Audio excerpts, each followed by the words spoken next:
Органикалық түрлері. Селен метионин, ең жақсы сіңетін түрі, көбіне дәрумен кешендерінде кездеседі.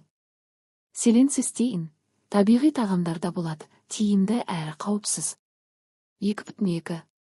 Бейорганикалық түрлері. Натрий селениті, жақсы сіңеді, бірақ жоғары дозада токсинді болуы мүмкін.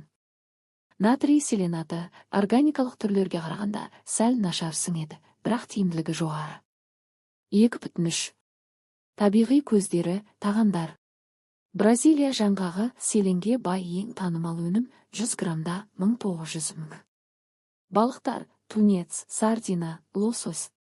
Ет, сиыр еті, тауық еті, бауыр.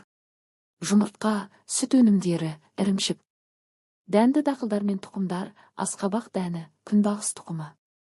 Көкөністер, брокколи, сарымсақ, саумалдық. 3. Селенің